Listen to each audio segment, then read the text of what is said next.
Hello friends, आज की इस वीडियो में मैं आपको अपना जो 3 साल का एक्सपीरियंस रहा मेरा कैंपस लॉ सेंटर, जिसको हम सीएलसी के नाम से भी जानते हैं, वो इस वीडियो में बताने वाला हूं। क्योंकि काफ़ी बच्चे आजकल मुझे फ़ोन करके पूछते हैं, जिन्होंने पहले मुझे यूट्यूब पे देखा ग्रेजुएशन के दौरान, तो वो लोग मुझे फ़ोन करके पूछते हैं कि भैया सीएलसी में एडमिशन ले लें क्या, लॉ कर लें क्या डीयू से।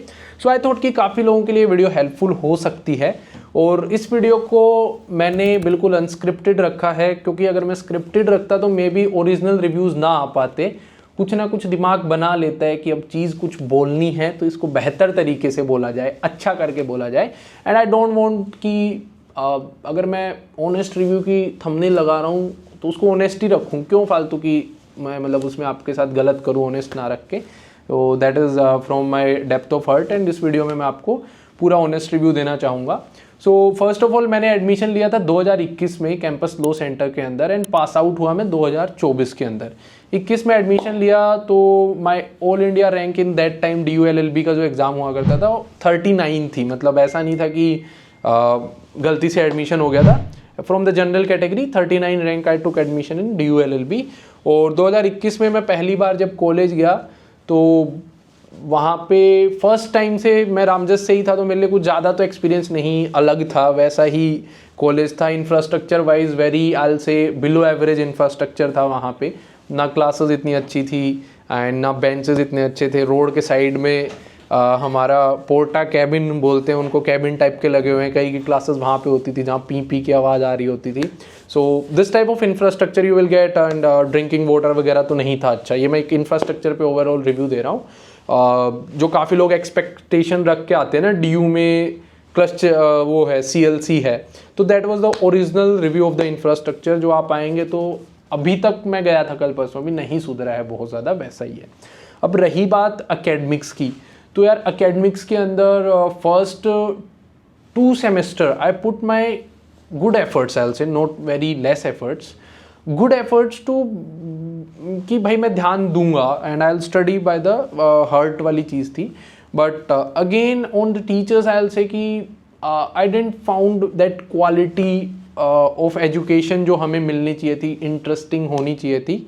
That was not only because कि मेरा इंटरेस्ट नहीं था वहाँ पे, मतलब कुछ थोड़े दिन जाने के बाद जो पढ़ाई की चीज़ें हमें लगी या जो लेवल हमें लगा, that was not of that thing. And फिर मैं साइड बाय साइड अपने स्टार्टअप में भी इन्वॉल्व था, तो फिर मैंने कॉलेज में जाना ही छोड़ दिया। तो आई विल नोट से कि बहुत ज़्यादा गलती ही कॉलेज की है, लेकिन हाँ, और जो मेरे दोस्त थे उनके भी वही रिव्यूज़ थे एंड वही चीज़ें होती थी कि सर को क्या ही पढ़ाने, अटेंडेंस के लिए आ रहे हैं। That is the honest review I am giving. तो सिर्फ मेरा ही नहीं था, मेरे दोस्तों का भी वही था। एंड अगर वो इस वीडियो को देख रहे हैं एंड मुझसे सहमत नहीं है तो मैं उनके साथ शेयर करूंगा वीडियो, आप कमेंट्स में लिख भी सकते हैं इस चीज़ को। टीचर्स वाले पॉइंट को थोड़ा सा और बता दूं कि हाँ, कुछ परसेंटेज ऑफ टीचर्स काफ़ी ऐसे नहीं होता कि दिल से सल्यूट करने वाले, कि ऐसे सिस्टम के अंदर भी मतलब उनको ये था कि हम अपने फ़र्ज को, अपने धर्म को अच्छे से निभाएंगे। तो they were teaching in a very great way in that system also. तो ऐसा नहीं है कि कुछ भी नहीं थे।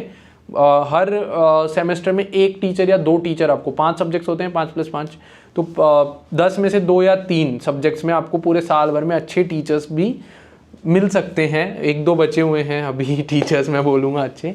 तो ये एक्सपीरियंस भी था कि उनको दिल से सैल्यूट होता था कि यार इतनी मेहनत कर रहे हैं, और उन्होंने अपना एक व्यक्तिगत रूप से ये चीज़ वो बताते भी थे कि चलो भाई जो है वो है, हम और चीज़ों को तो नहीं बदल सकते, लेकिन हम ये प्रयास करते हैं कि हम अपने जो पढ़ाने का कार्य है या जो पढ़ाने का काम है उसको हम थोड़ा अच्छे से निभाएं। तो वो करते थे इसको, और बाकी मैं बता ही चुका हूँ ओवरऑल अगर आप पूछेंगे तो।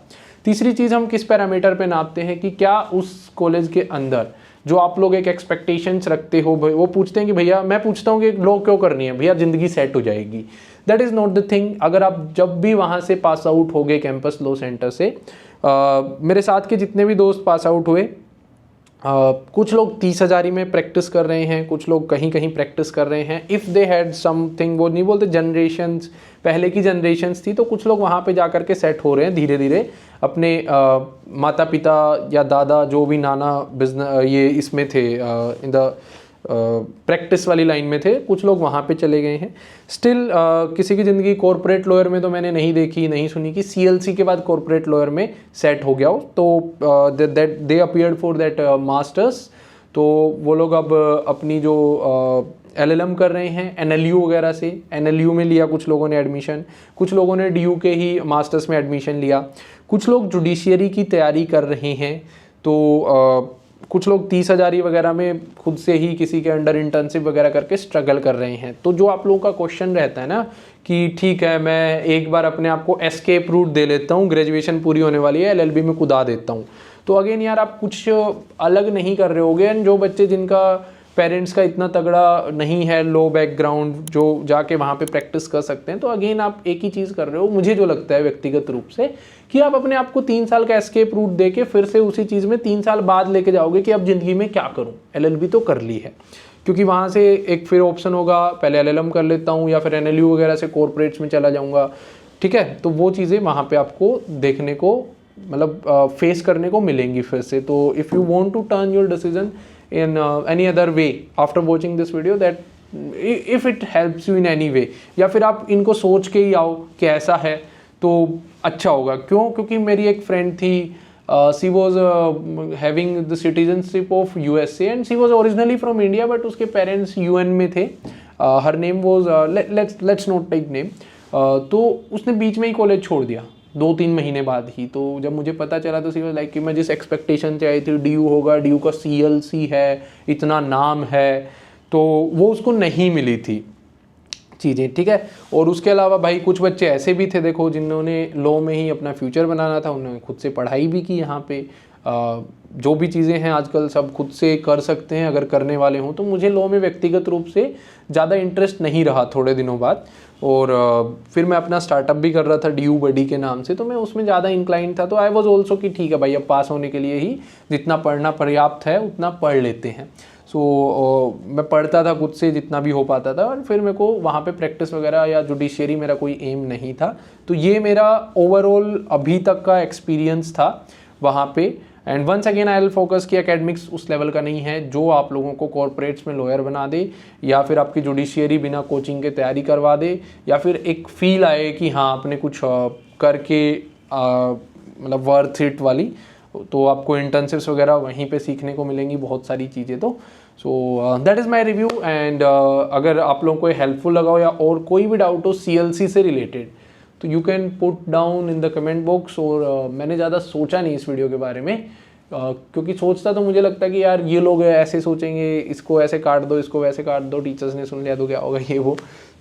तो अभी के लिए यहीं पे मैं समाप्त करता हूँ, and will meet you in the future. और भी कोई डाउट्स हैं आप पूछ सकते हो। थैंक यू, बाय बाय, मिलते हैं नेक्स्ट वीडियो में।